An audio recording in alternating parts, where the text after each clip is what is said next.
नमस्कार दोस्तों, education with Dilip में आप सभी का स्वागत है। प्रतिस्थापन विधि हम ऐसे पहले 2 पार्ट पढ़ चुके हैं। आज प्रतिस्थापन विधि का पार्ट 3 लेके आए हैं। इसमें कुछ आपको इंपॉर्टेंट क्वेश्चन कराए जाएंगे जो कि पिछली परीक्षा में पूछे गए थे। आज का महत्वपूर्ण प्रश्न ये है कि a माइनस एक्स अपान में a प्लस एक्स और dx लिखा गया है। अब इस प्रश्न को करने के लिए हम क्या कर सकते हैं, इसको हम देखेंगे। आप सभी को बताया गया था कि जैसा कि आपको पता है कि नीचे वही राशि दी गई है और ऊपर भी वही राशि दी गई है और साइन क्या हो, कोई डिफरेंट हो, तो कोशिश हम ये करते हैं कि हमारे पास जो राशि नीचे लिखी गई हो ऐसा ही कुछ ऊपर बनाया जाए। अब इसको अगर हम करना चाहें तो इसको हम 2 तरीके से कर सकते हैं। पहला तरीका ये है कि अगर इसको करें, इसको अलग अलग करना चाहें तो a upon a plus x और dx, इस तरह से इसको आप अलग करेंगे। और दूसरा सेक्शन हमारे पास क्या आ जाएगा, x a प्लस एक्स और dx। इस तरह से चीजों को हम क्या कर सकते हैं, अलग अलग कर सकते थे। अब यहाँ पर अगर देखें, इस प्रश्न की बात करें, ये हमारे पास एक अलग से इंटीग्रेशन बन चुका है और ये हमारा दूसरा इंटीग्रेशन बन चुका है। जैसा कि आप जानते हैं कि पहला वाला इंटीग्रेशन आप आसानी से कर सकते थे, लेकिन दूसरे वाले में आपको देख रहे हैं कि आपके पास a प्लस एक्स यहाँ ऊपर लिखा गया है और साथ में अगर ऐसा कुछ होता, यहाँ अगर पावर 2 लगा होता तब तो हम आसानी से कह सकते थे कि यहाँ पर अगर t मानेंगे तो ऊपर वाला dt में चला जाएगा, लेकिन ऐसा यहाँ होगा नहीं। ऐसा नहीं होगा तो हम लोग यहाँ पे क्या करने वाले हैं, आप सभी को पता है कि अगर ऐसा नहीं होगा तो क्या होगा। दरअसल अगर हमारे पास देखिए यहाँ पर x में a जुड़ा है तो ऐसा ही कुछ हम बना लें कि यहाँ पर जबरदस्ती का a जोड़ दें और जबरदस्ती का अगर a घटा लें तो हमारे पास चीजें क्या हो जाएगी, अच्छी से सुटेबल हो जाएगी और उसका समाधान हम लोग आसानी से कर सकते हैं। जैसा कि आपको पता है कि यहाँ पे x का साथ क्या जुड़ा है, a जुड़ा है। तो यहाँ पर अगर हम देखें, अगर जबरदस्ती का a जोड़ लें और जबरदस्ती का a घटा लें तो कोई फर्क पड़ेगा जी नहीं, कोई फर्क नहीं पड़ने वाला। आपको पता है गणित में कुछ भी जोड़ो घटाओ, कुछ भी भाग दो गुणा करो, तो ये सब गणित में किया जा सकता है। तो यहाँ पर भी हमने वही काम किया है। अब जैसा कि देखिए, आप इस चीज को अगर अलग अलग करें तो dx अपान में a प्लस एक्स, और यहाँ पर भी आप वही चीज करने वाले हैं। इस चीज के साथ ऐसा लिखा जाएगा, क्यों लिखा जाएगा, क्योंकि मैंने इसीलिए इसको अलग अलग किया था ताकि यहाँ पर इसको आप अलग करेंगे, जैसे इस पोर्शन के साथ इस पोर्शन को आप अलग करेंगे, वहां पर कट के 1 हो जाएगा और उसका आसानी से इंटीग्रेशन हो सकता है। और इस चीज को आप यहाँ से इसको अलग अलग करेंगे तो वहां से भी आपको एक इंटीग्रेशन बन जाएगा जिसका आप आसानी से समाकलन कर सकते हैं। अब यहाँ पर नेगेटिव पोर्शन के साथ आप देखें, नेगेटिव क्या होता है, पॉजिटिव होता है। तो यहाँ पर आपका dx upon a plus x हो गया। अब जैसा कि आप देख रहे हैं कि यहाँ पर 1 और 1, a upon a plus x dx, a upon a plus x dx, आपको 2 समान राशियां दिख रही हैं और चाहे तो उसको 1 और 1 मानकर जोड़ सकते हैं, अर्थात इसको लिख सकते हैं। क्या लिख सकते हैं, एक और कितना होता है, 2 होता है, तो हम लिखना चाहें तो 2a dx upon a plus x इसको लिख सकते हैं। और साथ में इस चीज की बात करें तो ये देखिए सेम चीज है, कट कर 1 हो जाएगी तो हमारे पास dx upon a plus x हो जाएगा। और जैसा कि आप जानते हैं कि आप सभी को बताया गया था, नोट पॉइंट एक बार फिर से हम आपको समझा दें इस चीज को, कि आपसे मैंने कहा था कि dx अपान x की बात करें तो इसका इंटीग्रेशन log x होता है और प्लस क्या होता है, c होता है। तो अगर हम देखें यहाँ पर भी हमको x जैसा दिख रहा है, लेकिन आपको दिख रहा है कि सब में a प्लस एक्स दिख रहा है। तो हमने आपको प्रतिस्थापन विधि में पढ़ाया गया है कि t बराबर, अगर किसी चीज को मान लिया जाए t बराबर a प्लस एक्स मान लें तो dt बराबर आपके पास अचर राशि है, अचर राशि का अवकलन क्या होता है, 0 होता है और x का अवकलन 1 होता है। तो हमारे पास dt अपान dx बराबर 1 के हो जाएगा। और इस चीज को लिखना चाहे हम dt बराबर dx लिख सकते हैं। अब जब हम इसको dt बराबर dx लिख सकते हैं तो जैसा कि आप सभी को पता है इसको हमने 1 अपान t बना लिया है, तो हमारे पास dt अपान t हो गया और माइनस में dx अपान, यहाँ पर भी अगर उस चीज को देखें तो हमारे पास यहाँ पर भी वही चीज है।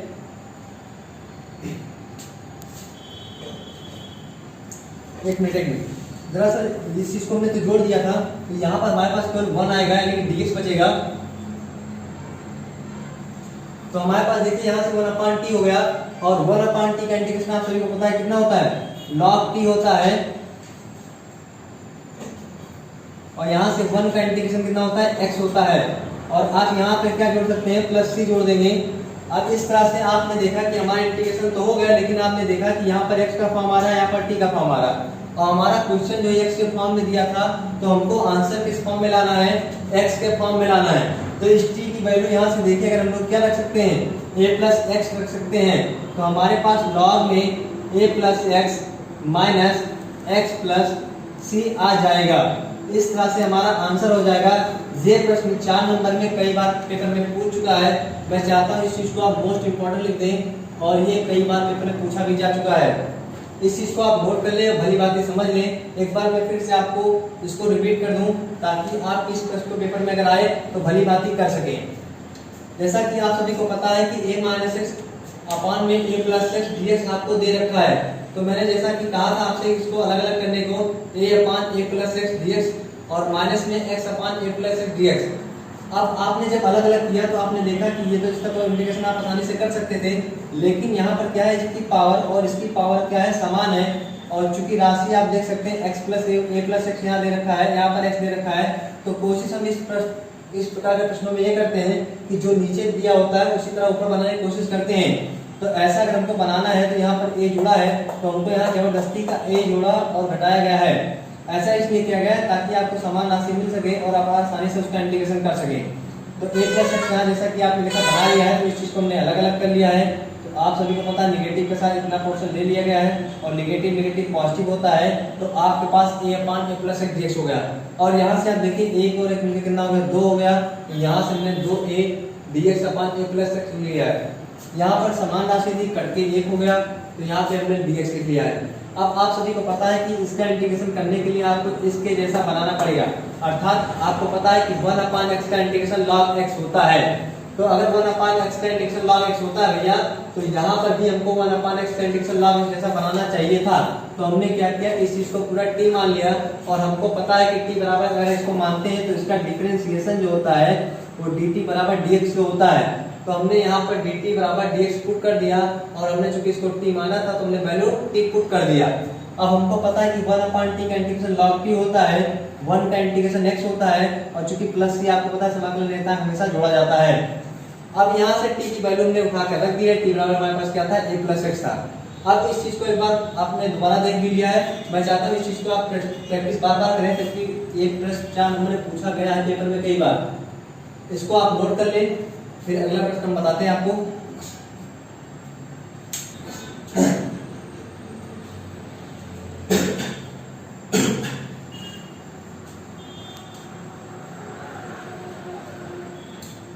अब इसके बाद आपको कुछ फार्मूले आपको मैं प्रूफ करा दूं, जिससे आपको कुछ क्वेश्चन करने में और मदद मिल सके। कुछ फार्मूले आपको पेपर में कभी कभी प्रूफ के तौर पे पूछ लेता है, वो फार्मूले कौन कौन से हैं। उसके लिए आपको ट्रिग्नोमेट्री के फार्मूले ज्ञात होना आवश्यक है। जैसा कि आप सभी को पता है कि sec square theta minus tan square theta बराबर 1 होता है, और आप सभी को पता है कि sine square theta plus cos square theta बराबर 1 होता है, और cosec square theta minus cot square theta बराबर भी 1 होता है। लेकिन हमको इसकी आवश्यकता कहीं नहीं है, हमको केवल आवश्यकता इन दो फार्मूलों से है। यहाँ पर हमारे पास sec square theta minus tan square theta से दो फार्मूले निकल सकते हैं। एक तो हमारे पास सेक स्क्वायर थीटा बराबर 1 प्लस टेन स्क्वायर थीटा लिख सकते हैं, और एक फार्मूला यहाँ से अगर हम देखें तो sec square tan square theta बराबर, यहाँ से अगर हम लोग लिखना चाहें तो हमारे पास सेक स्क्वायर थीटा माइनस 1 लिख सकते हैं। इस तरह से हमारे पास यहाँ से 3 फार्मूले, और यहाँ से हमारे पास 3 फार्मूले। तो यहाँ से अगर देखें हमारे पास क्या निकल सकता है, एक तो हमारे पास साइन स्क्वायर थीटा बराबर 1 माइनस कॉस स्क्वायर थीटा निकल सकता है, और हमारे पास एक फार्मूला यहाँ से कॉस स्क्वायर थीटा बराबर 1 माइनस साइन स्क्वायर थीटा निकल सकता है। अब इन फार्मूलों को जो मैंने लिखा है इसकी आवश्यकता कहाँ पड़ती है, ये देखिए। जैसा कि आप सभी को पता है कि प्रूविंग के तौर पर मैं आपको एक क्वेश्चन देने जा रहा हूँ, वो क्वेश्चन क्या है। इस तरह से आपको क्वेश्चन पेपर में दिखाई पड़ेंगे कभी कभी। तो जब आपको इस तरह से प्रश्न दिखाई पड़ेगा तो इसका इंटीग्रेशन, सवाल ये उठता है कि इसका इंटीग्रेशन किया कैसे जाएगा। तो इसी के लिए भैया आपको मैंने फार्मूले बताए हैं कि इनका उपयोग कब और कैसे किस जगह किया जाएगा। जैसा कि आप सभी को पता है कि मैंने 1 माइनस एक्स स्क्वायर लिखा है, तो यहाँ से अगर देखें 1 माइनस एक्स स्क्वायर जैसा मैच करने वाला कुछ अगर है, तो आपके पास यहाँ से अगर देखें तो ये है।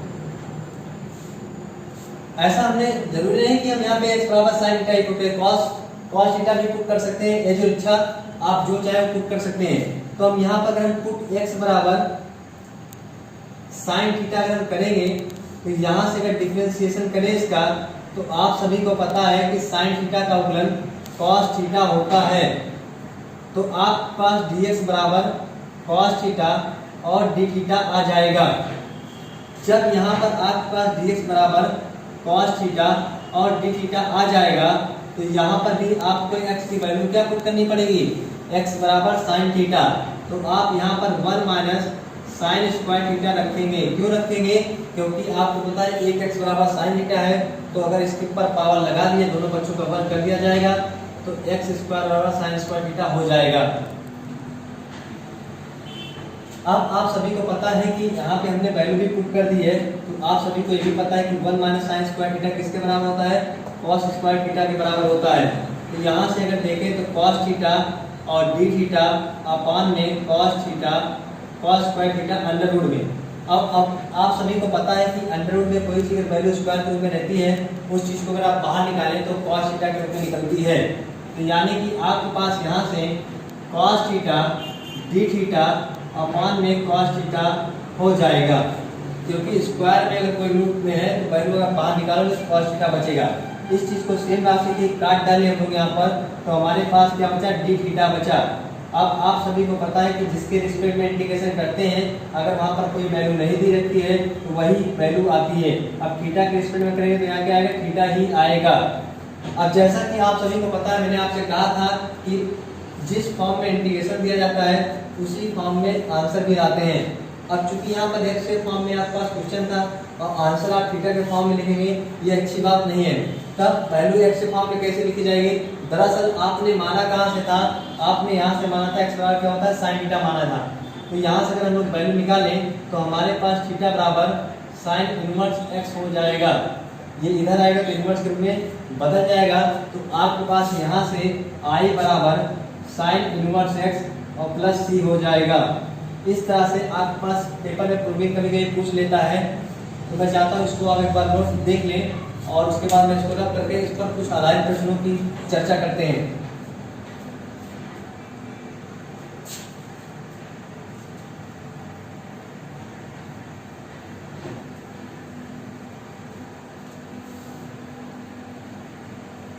अब पेपर में प्रश्न किस तरह से पूछे जाते हैं ये देख लेते हैं एक बार हम लोग। पेपर में प्रश्न कभी कभी इस तरह से पूछ लेता है कि dx अपान दे दिया और यहाँ पर आपके पास 25 माइनस एक्स स्क्वायर दे देता है। तब सोचते हैं कि अभी तो हमने पढ़ा कि 1 माइनस एक्स स्क्वायर, अभी हमने पढ़ा तो यहाँ 25 माइनस एक्स स्क्वायर हो गया, तो हम लोग इसको किस तरह से करेंगे।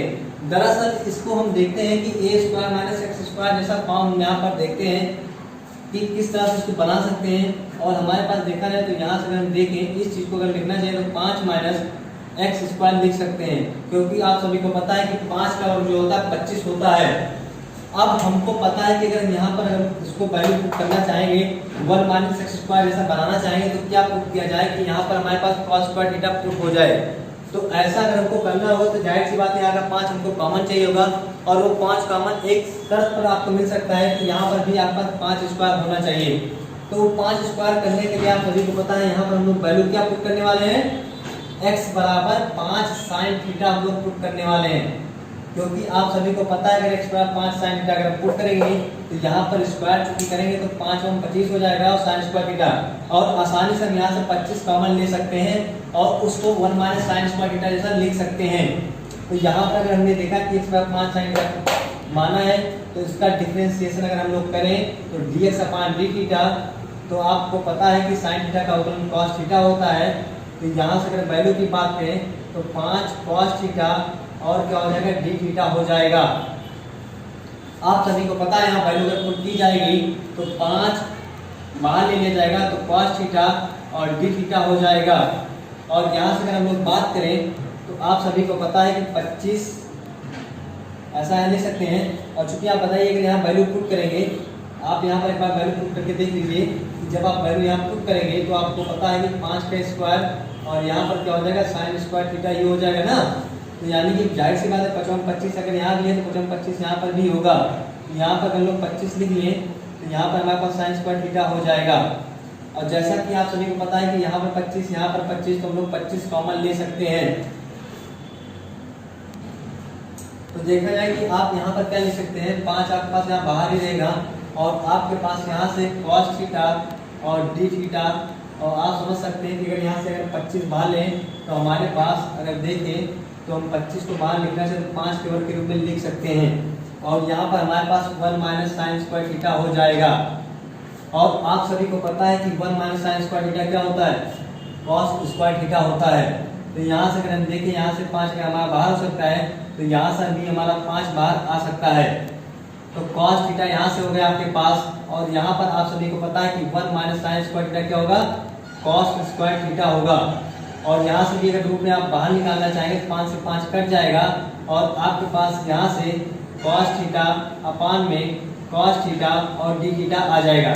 यहाँ से इसको आप कैंसिल आउट करेंगे तो आप सभी के पास यहाँ से डी थीटा आ जाएगा। और आप सभी को पता है कि 1 का इंटीग्रेशन जो होता है वो क्या होता है, यहाँ से थीटा के स्टैंड में करें तो क्या आएगा, थीटा ही आएगा। और आप उसको प्लस थ्री जोड़ देंगे। मैंने आपसे कहा था कि फॉर्म एक्स के फॉर्म में दे रखा है तो आंसर भी आपका एक्स के फॉर्म में होना चाहिए। तो अगर बात करें यहाँ से अगर थीटा की वैल्यू अगर निकालेंगे तो आप सभी को पता है कि यहाँ से अगर थीटा की वैल्यू निकाली जाए तो x अपान 5 बराबर साइन थीटा के, तो यहाँ से अगर थीटा बराबर निकाला जाएगा तो साइन इनवर्स x बटा 5 के ही आएगा।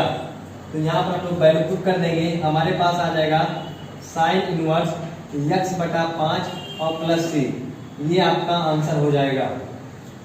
इस तरह से आगे के प्रश्नों की मैं चर्चा करेंगे, लेकिन उससे पहले हम कह रहे थे आपसे बात कर रहे थे कि कुछ फार्मूले आज हम लोग जान लें। वो फार्मूले क्या है, जैसा कि हमने एक फार्मूले आपको बीच पर बताया, कुछ प्रश्नों की बात की थी तो हमने एक बार प्रश्न कराया। अब नेक्स्ट फार्मूले की हम चर्चा करते हैं, उस पर भी कुछ प्रश्न लगाते हैं।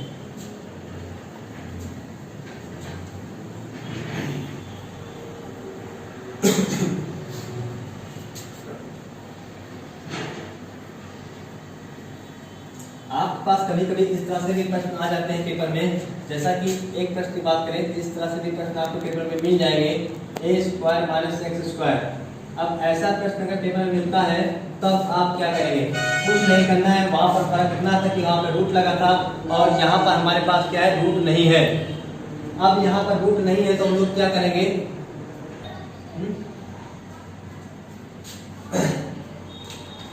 यहाँ पर भी वही काम करेंगे कि हमारे पास कोई माइनस एक्स स्क्वायर जैसा दिख रहा है तो हम लोग यहाँ पर भी एक्स स्क्वायर क्या पुट करेंगे, ए साइन थीटा ही पुट करेंगे। तो हमने यहाँ पर भी पुट एक्स बराबर ए साइन थीटा लिख लिया। अब इसका डिफरेंशिएशन हम लोग करेंगे तो हमारे पास डी एक्स अपान डी थीटा, आप सभी को पता है कि साइन थीटा का अवकलन कॉस थीटा ही होता है। तो यहाँ से डी एक्स बराबर ए कॉस थीटा और डी थीटा आपके पास आ चुका है। तो यहाँ पर आप लोग वैल्यू पुट करेंगे तो आप सभी को पता है कि वैल्यू जब पुट करेंगे हम लोग यहाँ पर तो dx बराबर हमारे पास क्या है, a cos theta d theta लिखा जाएगा। और यहाँ पर अगर हम बात करें तो a स्क्वायर और यहाँ पर हमारे पास साइन स्क्वायर थीटा हो जाएगा। अब यहाँ से वैल्यू की बात करें तो हमारे पास यहाँ पर a बाहर निकाल लेंगे कॉन्स्टेंट के रूप में cos थीटा d थीटा। उसी प्रकार यहाँ पर अगर हम लोग वैल्यू बाहर निकालें तो a स्क्वायर बाहर निकलेगा तो 1 माइनस साइन स्क्वायर थीटा लिखा जाएगा। और आप सभी को पता है कि 1 माइनस साइन स्क्वायर थीटा क्या होता है, कॉस स्क्वायर थीटा ही होता है। आप सभी को जैसा पता है कि यहाँ से अगर हमने बात की, यहाँ से अगर हम लोग ए स्क्वायर निकाल लिए यहाँ से तो हमारे पास 1 माइनस साइन स्क्वायर थीटा बचा। अब आप सभी को पता है कि 1 माइनस साइन स्क्वायर थीटा किसके बराबर, कॉस स्क्वायर थीटा के बराबर ही है। तो यहाँ से अगर हम बात करें, यहाँ से अगर हम 2 पावर है यहाँ से काट डालेंगे तो हमारे पास 1 अपान ए और यहाँ पर कॉस थीटा डी थीटा और यहाँ पर हमारे पास cos स्क्वायर थीटा आ जाएगा। यहाँ पर पावर 2 है तो इसकी एक पावर इससे काट डालेंगे तो हमारे पास क्या बचने वाला है, 1 अपान ए और 1 अपान cos थीटा और डी थीटा बचेगा। और आप सभी को पता है कि 1 अपान cos थीटा क्या होता है, sec थीटा होता है। और आप सभी को पता है कि sec थीटा का इंटीग्रेशन जो होता है वो होता है log sec x plus tan x होता है, यानी कि log sec theta plus tan theta होता है। और यहाँ पर जब आपने लिख लिया इस चीज को तो आप सभी को पता है फॉर्म क्योंकि हमारे पास x के फॉर्म में उत्तर आना चाहिए तो यहाँ पर भी हम लोग sec theta plus tan theta को भी x के फॉर्म में लिखेंगे। और कैसे लिखेंगे, आप सभी को पता है कि हमने पाइथागोरस कक्षा 10 में पढ़ रखा था, क्या होता है पाइथागोरस थ्योरम, उसकी भी चर्चा हम यहाँ पर करने वाले हैं। तो जैसा कि आप सभी को पता है कि यहाँ से अगर हम लोग बात करें तो हमारे पास x अपान ए बराबर साइन थीटा है। और आप सभी को पता है कि x अपान ए अगर साइन थीटा के बराबर है तो हमको सेक थीटा और टेन थीटा की वैल्यू निकालनी हो तो बहुत कठिन काम नहीं है। वो कैसे निकालते हैं आप सभी को पता है, कक्षा 10 में आपने पढ़ा था, लगभग सभी लोग पढ़ के आए होंगे और जिन्होंने नहीं पढ़ा है यहाँ पर सीख लें। आप सभी को पता है कि यहाँ पर लाल कक्का से एक फार्मूला आप जानते हैं, sine cos tan cosec sec cot, यानी कि साइन थीटा की बात करेंगे तो लंब बटा कड़ होता है। तो आपका लंब यहाँ पर कितना दे रखा है, x दे रखा है, और कड़ की बात करें तो हमारे पास यहाँ पर a दे रखा है। तो आप सभी को पता है क्या होता है, जैसा कि आप सभी को मैंने कहा ये कड़ होता है और ये चीज आधार होती है आपके पास, और यहाँ पर ये चीज आपके पास क्या होती है, लंब होती है। तो पाइथागोरस थ्योरम ये कहता है, क्या कहता है भैया,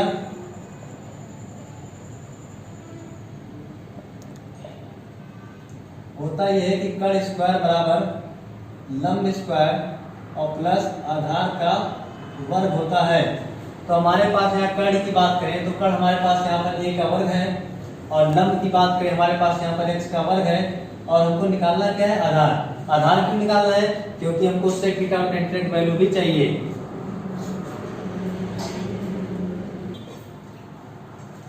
यहाँ पर हमारे पास क्या है, आधार का वर्ग। और आप सभी को एक चीज जैसा पता होगा कि थीटा के सामने की भुजा ही लंब होती है। अब थीटा के सामने की भुजा लंब होती है, लंब के सामने भुजा, अगर यहाँ पर जो एंगल होता है 90, यहाँ पर आपने मान रखा है, क्योंकि आपने इसको लंब मान रखा है तो लंब के सामने की भुजा हमेशा कड़ होती है। तो कभी भी आप थीटा जहाँ भी मान लेंगे, अगर थीटा मान लेंगे तो थीटा के सामने की भुजा हमेशा लंब होती है। इसको आप थीटा मानते हैं, यहाँ पर ये लंब होता है। इस चीज को आप आपने हाई स्कूल में पढ़ा रखा होगा। तो यहाँ से हम बात करें आधार के वर्ग की बात करें तो आधार का वर्ग यहाँ से हम लोग निकालें तो हमारे पास एक्स स्क्वायर, अब चूंकि आपको पता है कि इस चीज को हम यहाँ पे यही रहने देते हैं और हमारे पास के इस चीज को इधर ले आ रहे हैं, तो हमारे पास A square minus X square हो जा रहा है। तो इस तरह से अगर हम आधार की बात करें तो हमारे पास आधार क्या निकल के आएगा, आधार हमारे पास निकल के आएगा रूट, चुकी है अंडर रूट, यहाँ से अगर वर्गमूल की बात करें, यहाँ से वर्गमूल लेंगे तो हमारे पास A square minus X square आ जाएगा। तो यहाँ का आधार की जो वैल्यू है हमारे पास A square minus X square आएगी। अब इस तरह से आप सभी को पता है कि सेक थीटा और टेन थीटा की बात अगर हम करें तो हमारे पास सेक थीटा की बात करें तो सेक थीटा क्या होगा, आपको पता है कि sine cos tan cosec sec cot, तो सेक थीटा हमारे पास क्या होगा, कड़ बटा आधार होगा। तो हमारे पास कड़ क्या है, आप सभी को पता है कड़ हमारे पास क्या है, ए है। तो यानी कि अगर बात करें सेक थीटा की बात करें, यहाँ पर लिख दे रहे हैं हम आपको कि सेक थीटा बराबर कड़ बटा आधार होता है। तो कड़ हमारे पास क्या है, ए है, आधार मेरे पास A square minus X square है। और रही बात टेन थीटा की, तो टेन थीटा बराबर हमारे पास क्या होता है, साइन कॉस टेन, लंब बटा क्या होता है, आधार होता है। लंब हमारे पास क्या दिया, हमारे पास जो लंब है वो x है, और आधार मेरे पास क्या है, ए स्क्वायर माइनस एक्स स्क्वायर दे रखा गया है। तो यहाँ पर हम वैल्यू हमारे पास चूंकि मिल चुकी है, यहाँ पर हम वैल्यू पुट करेंगे तो वैल्यू हमारे पास क्या हो जाएगी, यहाँ पर 1/a लॉग में सेक थीटा की वैल्यू क्या है, आपको पता है कि सेक थीटा की वैल्यू दे रखी है, कितनी दे रखी है, a/a square minus X square. और हमारे पास टेन थीटा की वैल्यू क्या दे रखी है, प्लस में x/a square minus X square. तो यहाँ से अगर हम बात करें तो हमारे पास यहाँ पर क्या हो जाएगा, आप देख सकते हैं कि एलसीएम हमारे पास यहाँ बराबर है, तो इसको लिखना चाहें तो A square minus X square root में, और यहाँ पर आ जाएगा हमारे पास ए प्लस एक्स, और हमारे पास यहाँ क्या हो जाएगा, प्लस सी।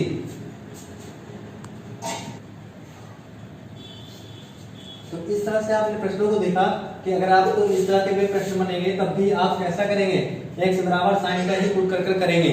अब ऐसे और तमाम प्रश्नों की बात करें तो और कुछ भी प्रश्न है, जैसा कि एक प्रश्न इन्वर्स रूप में दे रखता है कभी कभी, वो उस प्रश्न को कैसे करेंगे उस पर भी हम लोग चर्चा करने वाले हैं। तो हमारे पास एक प्रश्न इस तरह से भी कभी कभी आ जाता है, तो उसको कैसे करते हैं उस चीज को देखिए, क्योंकि प्रश्न 2 नंबर में कभी पूछ लेता है, कैसे करते देखिए।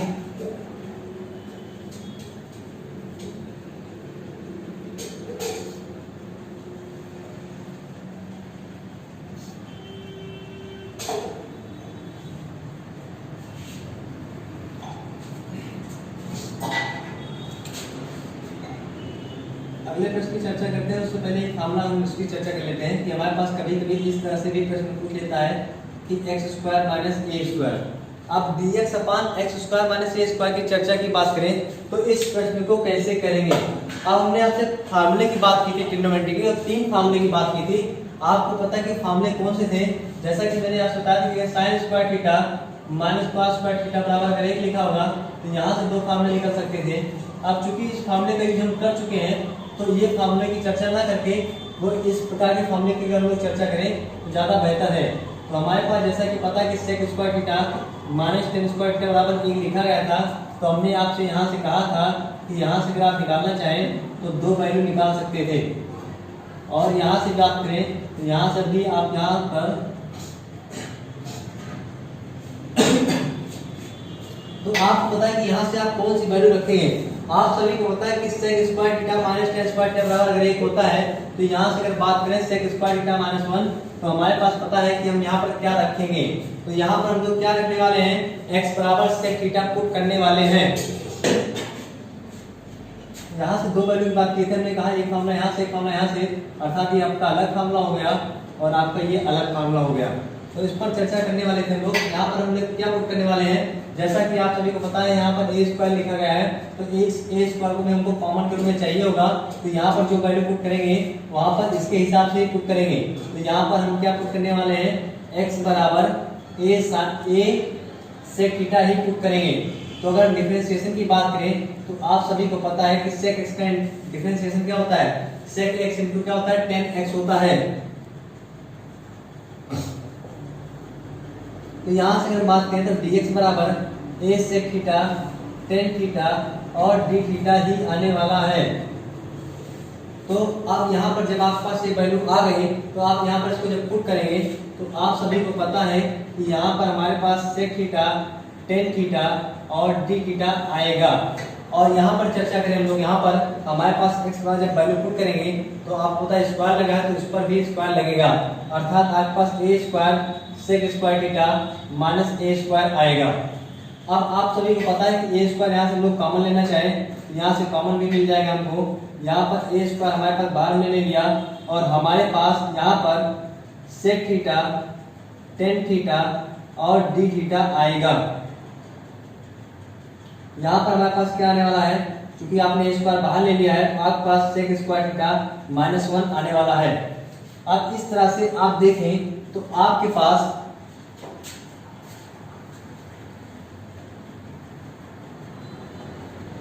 इस तरह से देखें तो आपके पास क्या आ गया, सेक स्क्वायर थीटा माइनस 1। और आपको पता है कि यहाँ से अगर हम देखें 2 पावर है तो एक पावर इसको काट डालें तो हमारे पास आ जाएगा 1/a sec theta tan theta और डी थीटा आएगा। और आपके पास यहाँ पर सेक स्क्वायर थीटा माइनस 1 ये आपके पास टेन स्क्वायर थीटा के बराबर आएगा। इस तरह से आप ये 2 पावर इसके काट डालेंगे तो आप सभी को पता है कि 1/a सेक थीटा और डी थीटा होगा और बटे में टेन थीटा होगा। जैसा कि आप सभी को पता है कि सेक थीटा और टेन थीटा 2 राशि आपको लिखी गई है। आपको पता है कि अगर इसको हम बात करें, यहाँ पर अगर हम बात करें तो हमारे पास सेक थीटा को 1/cos थीटा के रूप में लिखा जा सकता है, और यहाँ पर टेन थीटा की बात करें तो sin/cos के रूप में लिखा जा सकता है। तो इस तरह से चीजों को हम लिखेंगे। तो अगर हम बात करें यहाँ पर 1/a और यहाँ पर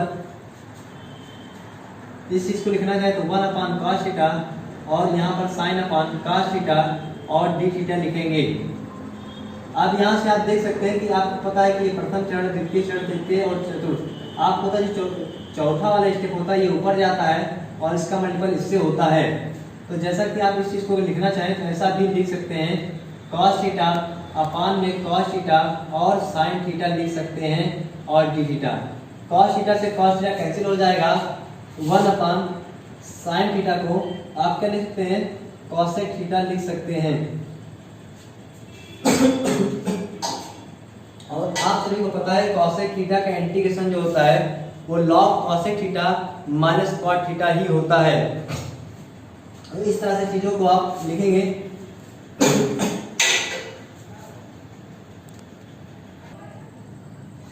जैसा कि हमने आपसे बताया कि cosec x का इंटीग्रेशन क्या होता है, log cosec x minus cot x होता है।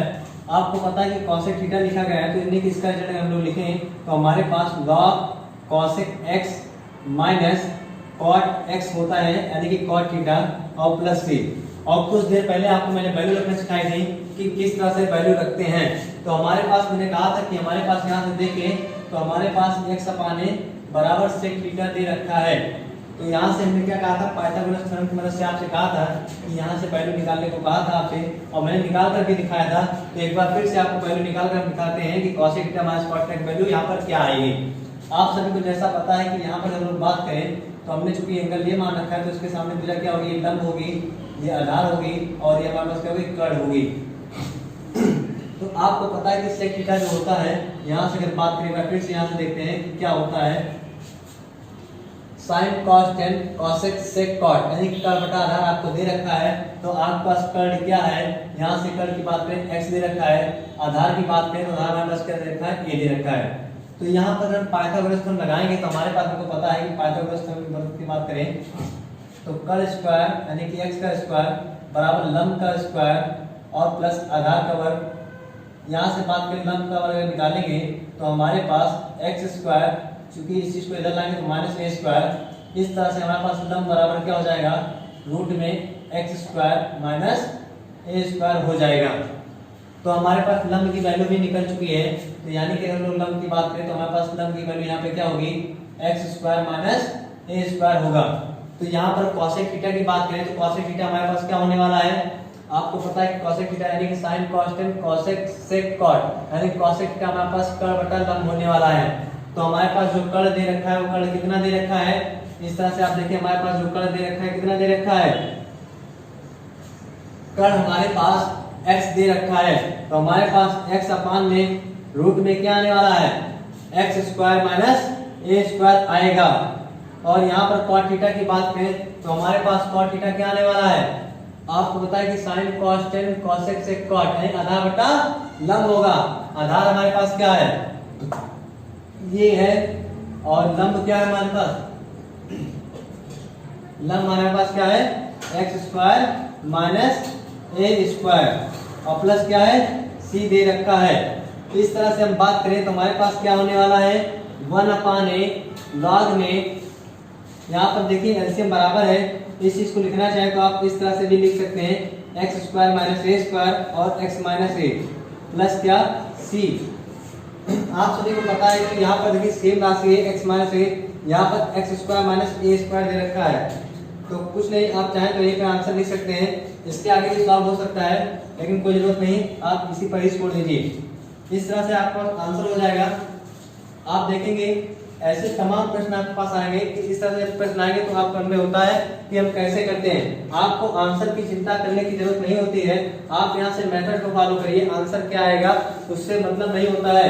यहाँ पर आप देखते हैं कि हमने आपको शुरुआत में ही कहा था कि इंटीग्रेशन का आंसर जो है अनिश्चित आता है। जब तक आपको निश्चित वैल्यू यानी कि लिमिट दे नहीं रखेगा तब तक आप उसका निश्चित मान वाला उत्तर नहीं ला पाएंगे, अर्थात आपको उसके आगे भी हल कर सकते हैं। तो मैंने आपसे जैसा कि बार बार मैं कहता हूं कि आप आंसर की चिंता ना करें और यहाँ से आप वैल्यू को ही फॉलो करते हुए आप आगे के सवालों को ले जाएं, और जहां पर यहाँ अगर आपका इच्छा हो यहीं पर छोड़ दीजिए तब भी आपको नंबर मिलेगा।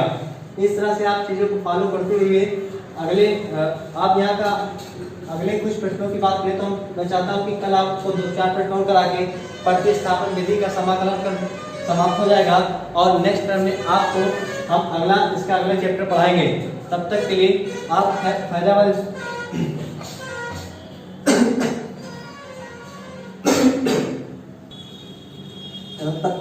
आप आगे के प्रश्नों को हल करते रहें। आपसे हम कल फिर से मुलाकात करेंगे, तब तक के लिए जय हिंद जय भारत।